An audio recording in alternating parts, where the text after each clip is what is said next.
Buenas noches, hermanos, hermanas, amigos, amigas. Un día más aquí en la parroquia de la Ascensión de la Iglesia Española Reformada Episcopal, iniciando nuestro oficio vespertino, continuando con nuestro estudio acerca de la aproximación histórica a la vida de Jesús. Y como cada noche queremos comenzar con una intención de oración.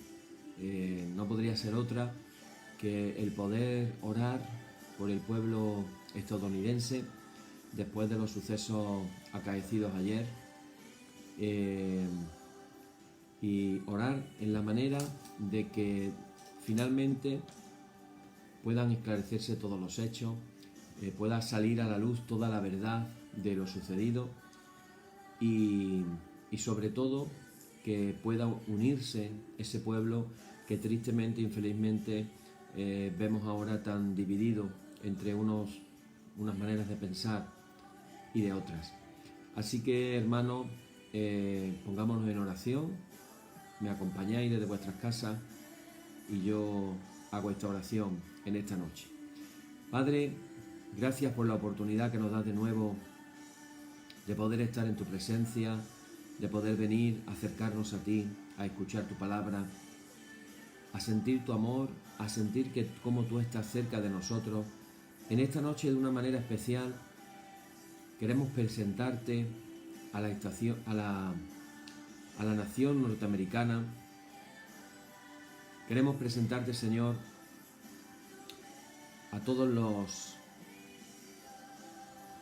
habitantes de Estados Unidos, y queremos pedirte sobre todo que tú traigas la paz, Señor, que tú traigas la verdad y que tú puedas sacar de toda confusión, de toda tiniebla, lo que se está viviendo en este momento, y que los valores cristianos puedan salir a la luz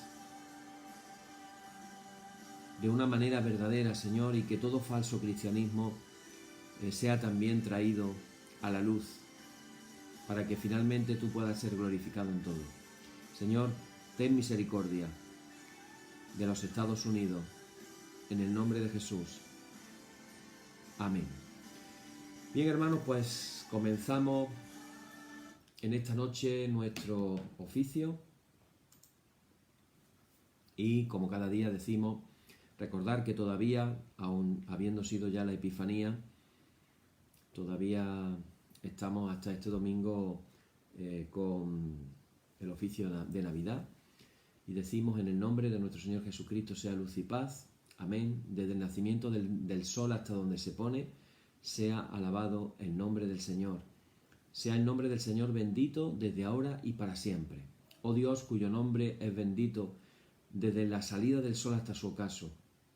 Llena de ciencia nuestros corazones y abre nuestros labios en tu alabanza, para que, como eres bendito con el debido honor por todos los siglos, así seas alabado de oriente a occidente por todas las naciones. Amén. Por tu misericordia, oh Dios nuestro, que eres bendito y vives y gobiernas todas las cosas, por los siglos de los siglos. Amén. Oremos, hermanos. Señor Jesucristo, sin cuya ayuda nada podemos hacer, vive en nosotros y capacítanos con tu gracia para que, llevando mucho fruto, demos gloria al Padre Celestial. Amén. Hermanos muy amados, si en todo tiempo debemos confesar nuestras faltas ante la majestad de nuestro Dios, hoy particularmente que nos hemos congregado para conmemorar los tesoros de su misericordia hacia nosotros y los profundos misterios de su amor divino, recordando la luz de la Epifanía, la revelación de Dios hecho hombre, debemos de postrarnos en su presencia e implorar su perdón, confesando todos nuestros pecados con un corazón verdaderamente contrito. Por tanto, digámosle desde lo más íntimo de nuestras almas: Padre omnipotente y misericordioso, la confusión y la vergüenza no nos deja levantar nuestro rostro en tu presencia. Por eso, con humildad y dolor confesamos que nos hemos desviado de tu sendero y, como ovejas perdidas, hemos andado descarriados fuera de tus caminos. Hemos seguido desordenadamente las intenciones y deseos de nuestro propio corazón. Hemos roto tus santos mandamientos. Además de no hacer lo que debíamos, hemos hecho lo que no estaba bien hacer. Por eso, Señor, ten misericordia de nosotros, pobres pecadores. Perdona, oh Dios, a los que confiesan sus culpas. Restaura a los que se arrepienten, según tus promesas declaradas a toda la humanidad, en Jesucristo nuestro Señor. Amén. Y el Señor Jesucristo, que tiene la potestad de perdonar pecados sobre la tierra y que no desecha al pecador que a él acude para salud, oiga vuestros ruegos, perdone todos vuestros pecados y os conceda su Santo Espíritu, para que vuestra vida sea de aquí adelante pura y santa, hasta que seáis recibidos en el goce de su eterna gloria, en las mansiones del Padre Celestial. Amén. El Señor sea siempre con vosotros y con tu espíritu. La verdad brotará de la tierra, aleluya, y la justicia mirará desde los cielos, aleluya, aleluya. La misericordia y la verdad se encontrarán, la justicia y la paz se besarán. Gloria y honor al Padre y al Hijo y al Espíritu Santo por los siglos de los siglos. Amén. Señor, abre nuestros labios y nuestra boca anunciará tu alabanza. Hacemos ahora la lectura del Salmo número 45. Yo estoy utilizando ahora el ordenador para hacer la lectura bíblica. Y vamos a leer todos el Salmo 45. Estamos utilizando la versión Reina Valera, la versión oficial de nuestra iglesia en España. Y dice así el Salmo: Rebosa mi corazón palabra buena, dirijo al Rey mi canto. Mi lengua es pluma de escribiente muy ligero. Eres el más hermoso de los hijos de los hombres. La gracia se derramó en tus labios. Por tanto, Dios te ha bendecido para siempre. Ciñe tu espada sobre el muslo, oh valiente, con tu gloria y con tu majestad. En tu gloria sé prosperado, cabalga sobre palabra de verdad, de humildad y de justicia, y tu diestra te enseñará cosas terribles. Tus saetas agudas con que caerán pueblos debajo de ti, penetran en el corazón de los enemigos del rey. Tu trono, oh Dios, es eterno y para siempre. Cetro de justicia es el cetro de tu reino. Has amado la justicia y aborrecido la maldad. Por tanto, te ungió Dios, el Dios tuyo, con óleo de alegría más que a tus compañeros. Mirra, aloe y casia exhalan todos tus vestidos. Desde palacios de marfil te recrean. Hijas de reyes están entre tus ilustres, está la reina a tu diestra con oro de Ofir. Oye, hija, y mira, e inclina tu oído, olvida tu pueblo y la casa de tu padre. Y deseará el rey tu hermosura, e inclínate a él, porque él es tu Señor. Y las hijas de Tiro vendrán con presente, implorarán tu favor los ricos del pueblo. Toda gloriosa es la hija del rey en su morada, de brocado de oro es su vestido. Con vestidos bordados será llevada al rey. Vírgenes irán en pos de ella, compañeras suyas serán traídas a ti. Serán traídas con alegría y gozo, entrarán en el palacio del rey. En lugar de tus padres serán tus hijos, a quienes harás príncipes en toda la tierra. Haré perpetua la memoria de tu nombre en todas las generaciones, por lo cual te alabarán los pueblos eternamente y para siempre. Gloria y honor al Padre y al Hijo y al Espíritu Santo por los siglos de los siglos. Amén. Oremos a Dios Padre Omnipotente e imploremos su misericordia, para que por la gracia de Jesucristo nuestro Señor se digne propicio justificarnos. Concédenos esto, Dios eterno y omnipotente. Hacemos ahora la bendición propia, diciendo de la siguiente manera: bendíganos el Señor nuestro Jesucristo, que en otro tiempo se dejó ver de los pastores en el pesebre. Amén. Protéjanos y defiéndanos en todo, quien por nosotros asumió misericordioso la humana naturaleza. Amén. Y el que es Señor y Redentor nuestro se digne propicio conservarnos eternamente. Amén. Por la misericordia del Dios nuestro, que es bendito y vive y gobierna todas las cosas por los siglos de los siglos. Amén. Oye, oh Señor, nuestra oración, y llegue a ti nuestro clamor.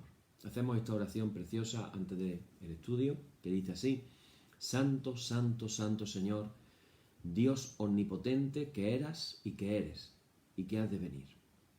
A ti, oh Dios, levantamos nuestras almas. a ti que eres el Padre de las luces, en quien no hay mudanza ni sombra de variación y de quien proceden toda buena dádiva y todo don perfecto. A ti nos acercamos sabiendo que eres el poderoso y bondadoso galardonador de los que te buscan. Nosotros te adoramos, oh Padre, Señor de cielos y tierra, que de tal modo has amado al mundo, que nos has dado a tu Hijo unigénito para que tengamos vida, cuantos creamos en Él. Y adoramos al Verbo eterno, que al principio estaba con Dios y era Dios, por quien fueron hechas todas las cosas, y el cual en la plenitud del tiempo se hizo carne y habitó entre los hombres, lleno de gracia y de verdad. Y puesto que tú, oh Dios, quieres que todos los hombres honren al Hijo como honran al Padre, nosotros le adoramos como el resplandor de tu propia gloria y como la imagen expresa de tu sustancia, uniéndonos de esta manera con tus ángeles, a quienes fue mandado que le adorasen. Y adoramos también al Santo Espíritu, el Consolador, que tu Hijo ha dado a la Iglesia para que nos enseñe todas las cosas y nos guíe a toda verdad. Cuán grande es nuestra alegría al pensar que mientras nosotros estamos aquí congregados para adorarte e implorar tus bendiciones, Jesús, nuestro Salvador, está sentado a la diestra del trono de la gloria, intercediendo por nosotros para que seamos recibidos, oh Dios, en tu favor y comunión. Haz, oh Padre, que descienda a nosotros en el Espíritu, que verdaderamente sea Emmanuel Dios con nosotros y que tu palabra penetre en nuestras almas con vida y poder. Derrama en nosotros tu Espíritu Santo para que tu Hijo Jesús nos sea precioso, como lo es a todos los creyentes, y haga que nuestras alabanzas y acciones de gracia sean espirituales sacrificios aceptables a tus divinos ojos. A ti, Rey eterno, inmortal, invisible, solo sabio Dios, y a tu Hijo, el Verbo hecho carne para nuestra salvación, y a tu Santo Espíritu, el Consolador de nuestras almas, sea el honor y la gloria por siempre jamás. Amén. Bien, pues seguimos con nuestro estudio en esta noche. Estamos hablando de ese movimiento de discípulos, un movimiento renovador que Jesús creó para que le ayudaran en la expansión de la comunicación, de la llegada del reino de Dios. Y estábamos describiendo un poco cómo era ese grupo, quiénes estaban, no solamente los 12 varones, también había discípulas mujeres que le seguían. Había algunos que iban en itinerancia con él, pero otros estaban en sus casas.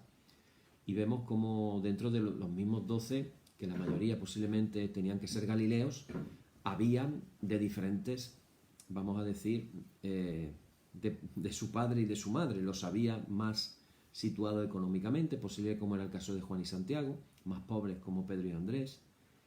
Estaban también recaudadores de impuestos como Mateo o Leví, que lógicamente despertaría algún que otro problema entre ellos, ¿no? Porque eran muy diferentes unos de otros. Esa es la realidad. Ahora vamos a hablar, hermano, de un tema peliagudo. De un tema peliagudo porque recordar que estamos haciendo esta aproximación a Jesús para aprender de Él, para recordar su enseñanza. Le hemos hablado como el maestro de la vida. Lo hemos planteado como el profeta del reino de Dios. También como ese poeta que contaba parábolas. Y lo hemos descrito de diferentes maneras. También el amigo de la mujer. Y ahora estamos hablando de este movimiento. Y entramos en un momento peliagudo. ¿Por qué? Porque vamos a ver que la llamada que Jesús le hace a los discípulos no es cualquier llamada. Y si nos paramos a pensar en ese verso que aparece en el libro de Hebreos cuando dice que Jesucristo es el mismo ayer, hoy y por los siglos, podríamos decir entonces que lo que vamos a hablar ahora, aunque es algo que corresponde al pasado, es decir, a lo que nos enseñan los evangelios, por otro lado, debemos de traerlo a nuestro presente también. Entonces esta es una noche, vamos a decir, la noche de la verdad, la noche en la que vamos a ver cosas serias que Jesús dijo y que Jesús hizo y que nos lo debemos de reflexionar cuando menos para traerlo de alguna manera a nuestras vidas. Recordar que queremos aprender para vivir no es aprender simplemente para acumular información, es un aprendizaje de vida, un aprendizaje para poner en práctica. Así que fijaros ya que con el título de lo que voy a decir ya nos va a dar alguna pista de qué se trata de lo que vamos a hablar. El título no es otro que una llamada radical. ¿Cómo fue la llamada de Jesús a sus discípulos? Una llamada radical. Cuando Jesús vuelve del desierto del Jordán, había sido bautizado por Juan el Bautista, posiblemente en una primera instancia Jesús volvió a Nazaret, la aldea en la cual él vivía. Allí estaba su casa, allí estaba su familia, pero no sabemos cuánto tiempo pasaría en ese pueblo, pero hay un determinado momento, y este es el punto, que posiblemente su presencia provocaría ciertas tensiones. Porque claro, aquel Jesús ya no era el que habían conocido antes de ser bautizado. Recordar que una de las características del bautismo de Jesús fue, primero, que descendió, bueno, ahora no sé si en primer lugar o en segundo lugar, pero pasó, ya fuera primero o segundo, pasaron dos cosas importantes. La primera, los cielos se abrieron. Y ahí apareció la voz del Padre diciendo: este es mi Hijo amado, en él tengo complacencia. Y otra de las cosas que pasó es que dice que el Espíritu Santo se derramó sobre él como en forma de paloma. Entonces ya una experiencia de complacencia del Padre, o sea, una relación más profunda con su Padre, y por otro lado, una llenura del Espíritu Santo, o un derramamiento, como lo queramos llamar, da igual el nombre. Lo cierto es que hubo un derramamiento del Espíritu Santo. Y en ese derramamiento del Espíritu Santo nos cuenta, por ejemplo, el Evangelio de Mateo, que fue llevado al desierto por el Espíritu. Y allí recibió las tentaciones. Fue tentado en cuanto a su propósito de vida. No sería la primera vez, ni la última. Porque podemos decir que la última fue en el huerto del Getsemaní, cuando él oraba al Padre, y la oración era: Padre, que pase de mí este cáliz, pero no se haga mi voluntad sino la tuya. Posiblemente por allí andaba el diablo suelto, tratándolo de tentar para que no fuera a la cruz del Calvario. O a lo mejor incitándolo para que fuera, pensando de que ahí moría y ahí se terminaba su problema. No sabemos el qué, pero que la tentación era grande y fuerte, eso es más que evidente. Entonces ahí está Jesús, ya no es el mismo que habían conocido su familia, ahora lo ven transformado, hablando en el nombre de Dios, pretendiendo sanar enfermos, expulsar demonios, y ahí anda movido por el Espíritu. De seguro que los vecinos tuvieron que quedarse desconcertados, sorprendidos. Imaginaros sus amigos, amigas de la infancia, que habían jugado, que habían crecido con él. Les sorprendería cuando menos todo aquello. Lo habían visto trabajar como artesano, conocían a su familia. Cómo ahora este hombre, el hijo del artesano, se nos presenta con pretensiones de ser un profeta. Entonces Jesús abandona a su pueblo, y al abandonar su pueblo empieza a llamar a sus primeros discípulos para que le sigan en ese proyecto del reino de Dios que él comienza. Los futuros discípulos de Jesús se fueron acercando posiblemente de formas diferentes. A algunos él mismo los llamó arrancándolos de su trabajo, a otros posiblemente se le acercarían a Jesús animados por quien ya lo habían encontrado a él. Hubo tal vez quienes se ofrecieron por propia iniciativa, pero claro, Jesús les iba haciendo tomar conciencia de lo que suponía seguirle a él. Las mujeres probablemente se sentirían atraídas por la acogida que él tenía. Lo cierto es que, como para sorpresa de muchos, él aceptó a las mujeres que le siguieran. Repito que si Jesús no hubiera querido que las mujeres le siguieran, les habría dicho, lógicamente, que no me siguierais, porque recordaron algunas conversaciones, las condiciones que les puso a aquellos que querían seguirlo a él. Ahora vamos a hablar de ello. Así que lo que sí se puede de verdad remarcar o subrayar es que el grupo se va a formar por iniciativa exclusiva de Jesús. Es Jesús el que llama, es Jesús el que acoge y es Jesús el que acepta. Es una llamada decisiva. Y de hecho Jesús ni siquiera se detiene a dar explicaciones. No les dice para qué los llama, no les presenta ningún programa, ni una visión, ni les presenta un plan. Sencillamente lo irán aprendiendo todo junto a él. Simplemente los llama a seguirle. Eso es todo. Me viene a la mente la llamada de Dios a Abraham. Y la llamada de Dios a Abraham fue que saliera de su casa. Vete de tu casa y de tu parentela a la tierra que yo te mostraré. Génesis capítulo 12, versículo 1 creo, por ahí anda. ¿Y qué hizo Abraham? Abraham no sabía ni a dónde iba. Solamente sabía que tenía que salir de su casa. Y así se puso en camino al día siguiente. Pues esto es parecido. Jesús los llama, ellos le siguen, pero irán aprendiendo poco a poco cuál es la idea. Los evangelios, lo que sí es verdad, es que nos lo presentan a Jesús actuando con una autoridad que cuando menos sorprende. No dice ni motivos ni razones, no admite condiciones. La respuesta es inmediata. A Jesús hay que seguirle de inmediato. La llamada de Jesús va a exigir una disponibilidad total, una fidelidad absoluta, por encima de cualquier otra fidelidad. Obediencia por encima incluso de deberes religiosos considerados como sagrados. Y Jesús los va llamando urgido por esa pasión que siente en él por el reino de Dios. Jesús quiere poner inmediatamente en marcha ese movimiento que anuncie la buena noticia de Dios. La gente tiene que experimentar ya su fuerza salvadora, hay que sembrar en los pueblos los signos de misericordia.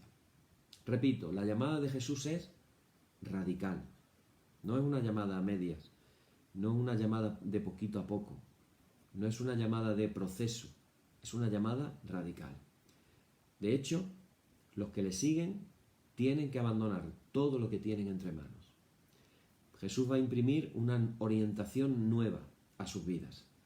Los va a arrancar de la seguridad y los va a lanzar hacia una existencia imprevisible. Porque el reino de Dios, con la llegada de Jesús, estaba irrumpiendo en las vidas de las personas. Nada podía distraerles. En adelante van a vivir al servicio del reino de Dios, incorporado íntimamente a la vida y a la tarea profética del propio Jesús. Con él van a ir andando a todos los lugares. Entonces Jesús los invita a que dejen su casa donde viven, que dejen la familia, las tierras pertenecientes al grupo familiar. Y hermanos, pongámonos en situación. Cuando leemos los evangelios, se lee deprisa y corriendo y uno lo da por hecho todo. Pero yo quiero que te identifiques un poquito con esos discípulos.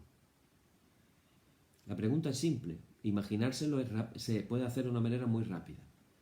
Supongamos por un momento que fueras tú. Fueras tú el que Jesús le dice en esta noche, deja tu casa, deja tu familia, deja tu vida y vete en pos de Jesús. Llegado a este caso, ¿os acordáis que dijimos qué bonito sería si viviéramos en los tiempos de Jesús y lo pudiéramos conocer? ¿Os acordáis de aquella meditación? A mí me hubiera encantado vivir en los tiempos de Jesús y haberlo podido conocer. ¿Te acuerdas de aquello? Pues ponte ahora en situación. Si te hubiera pasado eso y tuvieras que dejar tu casa, tuvieras que dejar tu familia, tu trabajo, tu seguridad, tu confort, como se dice hoy en tono moderno, tu zona de confort, como sale mucho en la tele, hay que dejar la zona de confort. Pues con Jesús había que dejar esa zona de confort. Y es que daros cuenta de que no es fácil. Reconozcámoslo, no es fácil. No resulta fácil. En aquella época, y hoy también, la casa era la institución básica donde cada individuo tenía sus raíces. De ella recibían todos su nombre e identidad. En ella encontraban la ayuda, la solidaridad de los demás parientes. La casa era todo. Era el refugio afectivo. Era el lugar de trabajo, el símbolo de la posición social. Romper con la casa era cuando menos una ofensa grave incluso para la familia, una deshonra para todos. Pero sobre todo va a significar lanzarse, este es el punto, a una inseguridad total. Eso es lo que encontramos en los evangelios. Jesús lo sabe por propia experiencia y no se lo va a ocultar a nadie. Jesús lo dice claro.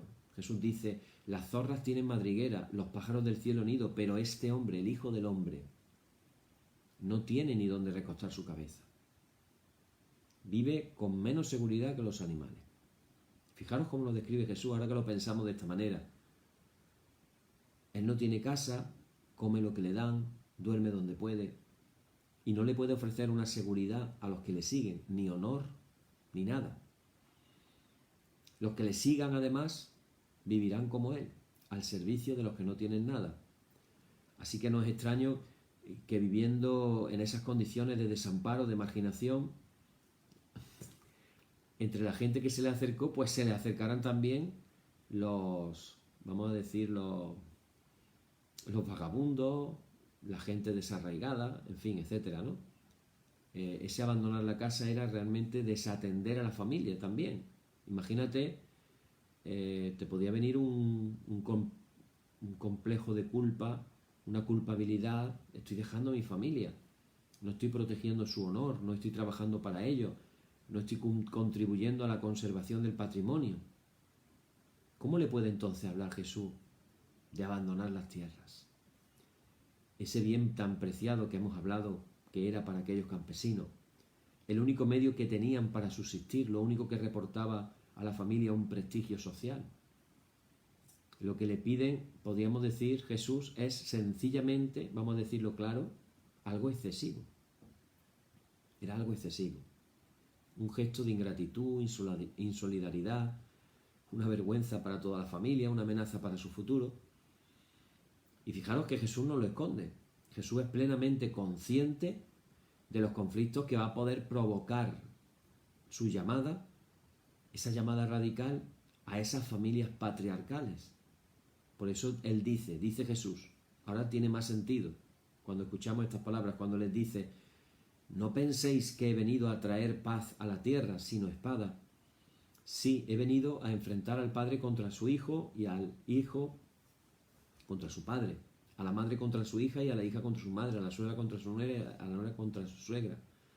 Conflictos entre padre e hijo se consideraban entonces los más graves, pues estaban socavando la autoridad del padre. Las tensiones entre madre e hija repercutían en la disciplina interna del hogar. Las relaciones entre las suegras, bueno, eso es de siempre. Las relaciones de la suegra y las nueras no eran siempre felices,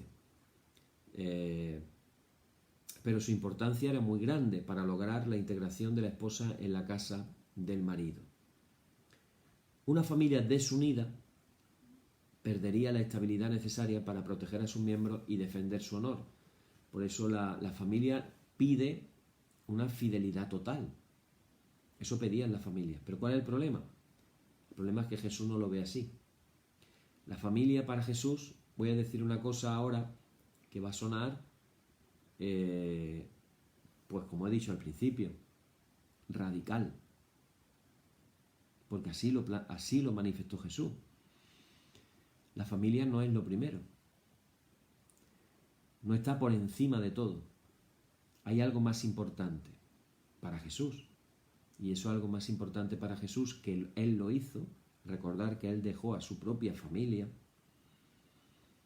Para Jesús lo más importante es ponerse al servicio del reino de Dios.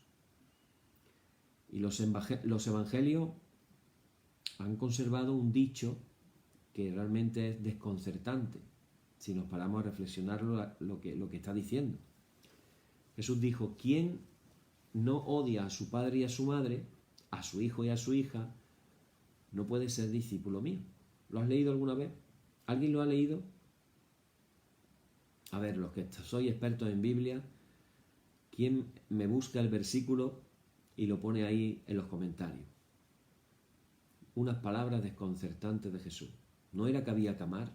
¿Cómo es que dice que hay que odiar ahora? Y eso lo dice la Biblia, ¿eh? ¿Y qué es lo que está pasando? Está pasando que Jesús le está exigiendo a sus discípulos una fidelidad a su persona por encima de la fidelidad a sus propias familias. Aquí está la radicalidad del seguimiento de Jesús. Uno tiene que ser fiel a Jesús por encima de su propia familia. Claro, si se produce un conflicto entre ambas fidelidades, ¿por quién vamos a elegir? ¿Vamos a elegir por la familia? ¿Vamos a elegir por Jesús? Piénsalo. Entre aquella gente, el amor y el odio no están unidos exclusivamente al sentimiento de la persona, son más bien actitudes que pertenecen a la esfera del grupo. Lo que Jesús está pidiendo es adhesión y fidelidad, o sea, amor. Incluso aun cuando esto lleve consigo ruptura y oposición, es decir, odio a la familia. En alguna otra parte del Evangelio, a un posible discípulo, Jesús ni siquiera lo dejó despedirse de su familia. En realidad lo que le pide a aquel hombre no es tener un gesto de cortesía con los suyos. Lo que quiere es plantear a su familia la posibilidad de seguir a Jesús. Desea ser un discípulo, pero antes tiene que obtener la aprobación de los suyos y la bendición de su Padre. ¿Cómo va a tomar una decisión tan grande sin contar con ellos? Jesús le responde de una manera muy tajante. Jesús le dice esas palabras de que nosotros ese versículo lo sacamos del contexto y lo ponemos como una cosa bonita, pero se nos ha olvidado cuál es el contexto.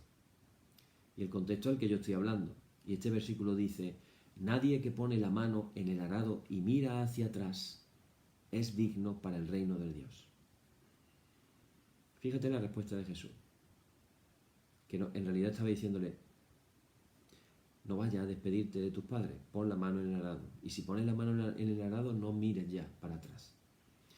Ahora, ¿por qué habla tanto de los conflictos que su llamada puede provocar en las familias?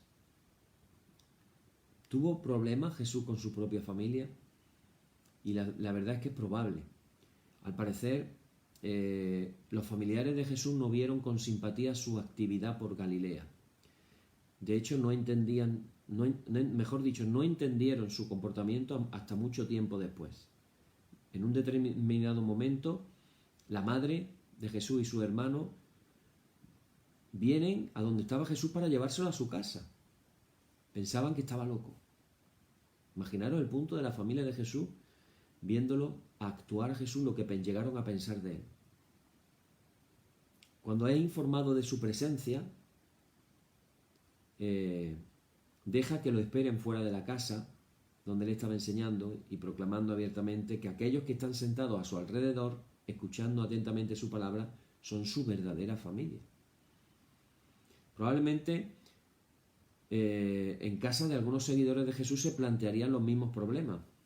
Aquel extraño grupo liderado por Jesús, lo más probable es que no contaría con la simpatía de los suyos siempre. De hecho, eso nos ha pasado a muchos de nosotros, que no hemos contado con la simpatía de nuestra familia por las cosas que hemos hecho.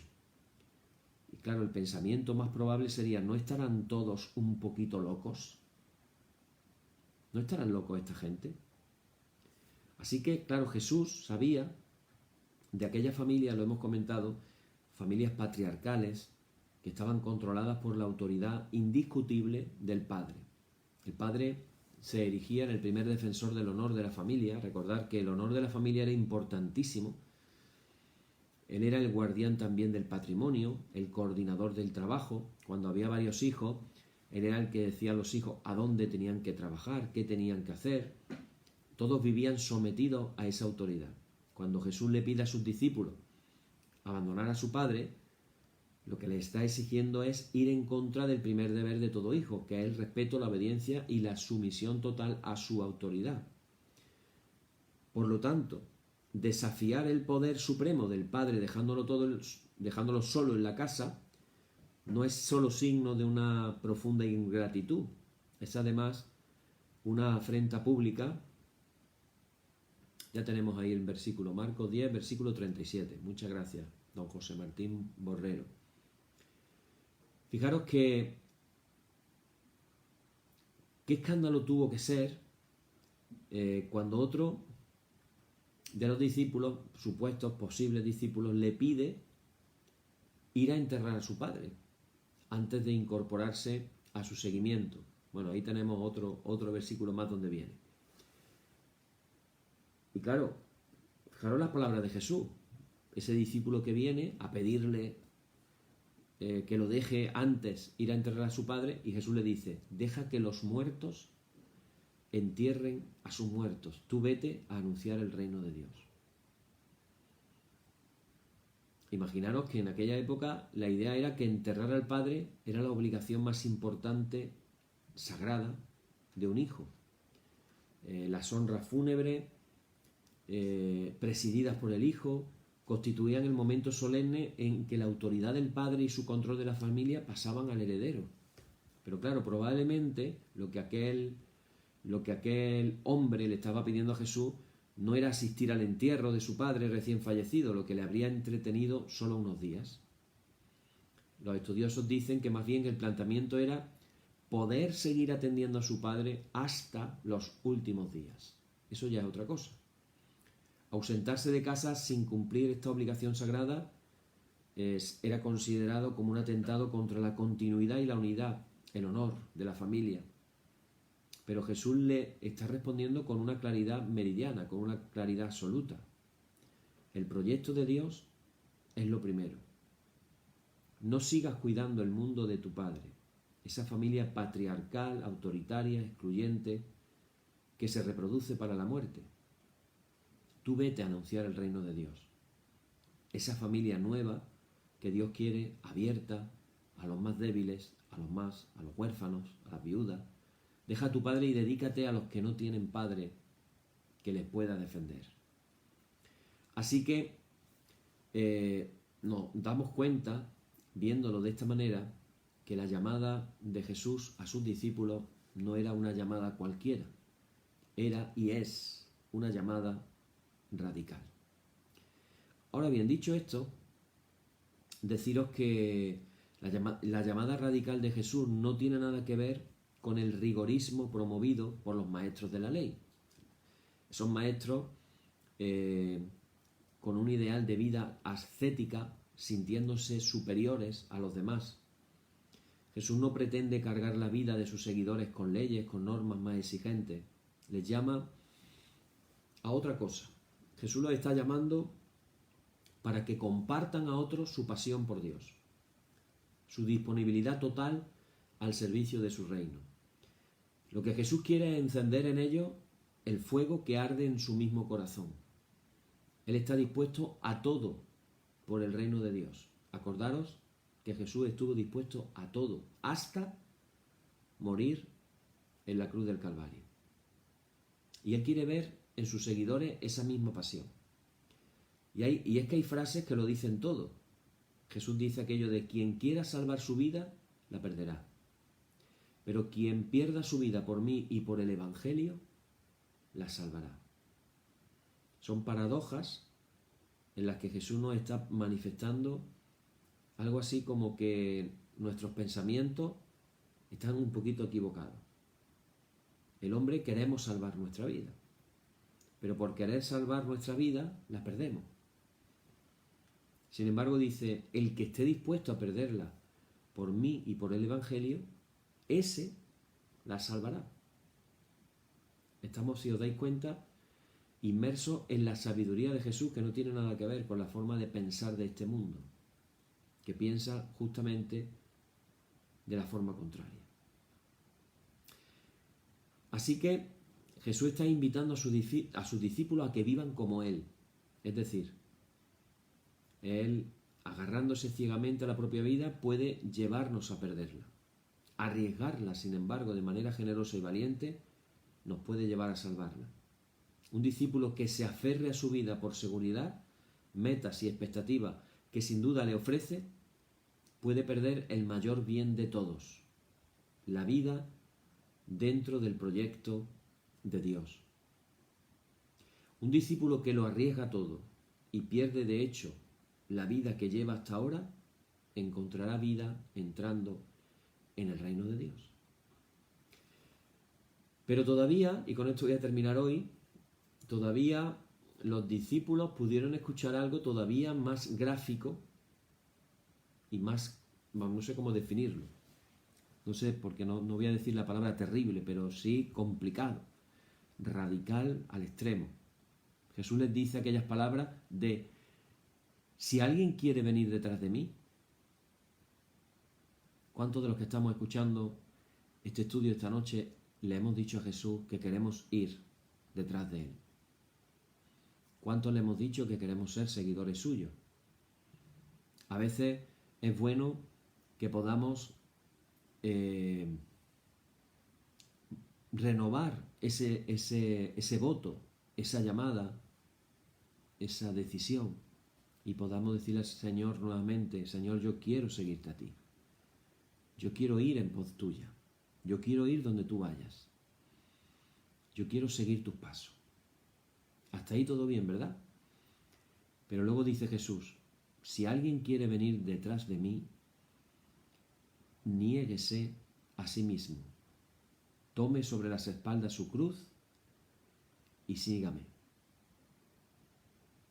Qué fuerte retumban estas palabras en nuestra mente racional, en nuestra mente humana. Qué fuerte suena eso de niégate a ti mismo. Toma sobre tus espaldas tu cruz. Tomemos sobre nuestras espaldas la cruz y sigamos al Señor. En definitiva, un discípulo de Jesús de ayer, pero también de hoy, debemos de olvidarnos de nosotros mismos, renunciar a nuestros propios intereses y vivir centrados en Jesús. Ya no nos pertenecemos, nuestra vida es de Jesús. Nuestra vida debe ser vivida siguiéndole a Él. Hasta aquí no dejaba de ser atractivo, lo inquietante era la metáfora que Jesús añadía. Todos conocían, por cierto, imaginaros cuando ellos lo escucharon, todos conocían el espectáculo terrible de ese condenado que había sido azotado, ensangrentado, que era obligado a llevar sobre sus espaldas ese madero horizontal de la cruz hasta llegar al lugar de su ejecución, donde le esperaba el madero vertical fijado en tierra. Antes y después de Jesús, hermanos y hermanas, antes y después de Jesús, Palestina estuvo salpicada de cruces. Miles de personas fueron crucificadas. Todos sabían con qué facilidad se crucificaba a los esclavos, a los ladrones, a los rebeldes, a la gente que ponían en peligro la paz. Todavía se acordarían de aquellos días terribles en el que el general Varo había crucificado a 2000 judíos alrededor de Jerusalén. 2000 personas. Era el año 4 a.C. Jesús estaría dando sus primeros pasos en su casa de Nazaret. No podía entonces Jesús haber elegido un lenguaje más gráfico para grabar en sus discípulos lo que esperaba de ellos. Una disponibilidad sin límite para seguirle, asumiendo los riesgos, la hostilidad, el escarnio y tal vez la misma muerte. Su destino era compartir la misma suerte que los desgraciados y miserables que de tantas maneras eran crucificados en aquella sociedad. Juntos entrarían en el reino de Dios. Ayer,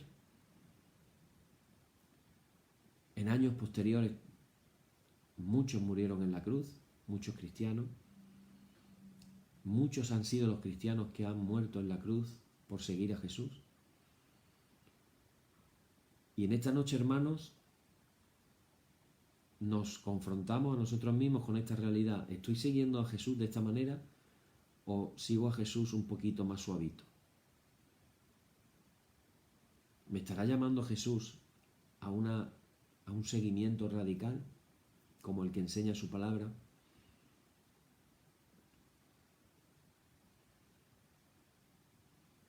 Y hoy más que nunca podemos pedirle al Padre la gracia de que grabe en nuestros corazones estas palabras del Evangelio, de tal manera que podamos tomar la decisión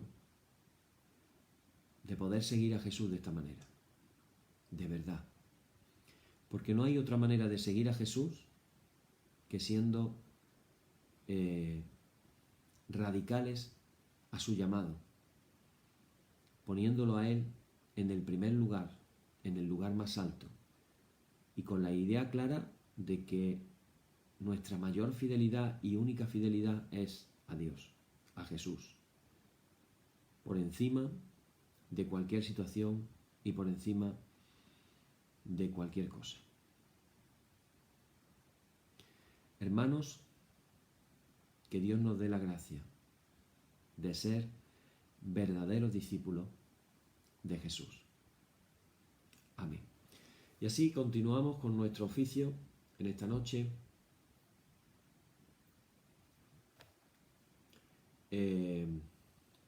Decimos para finalizar: oh Señor, santifícanos en tu verdad, tu palabra es la verdad.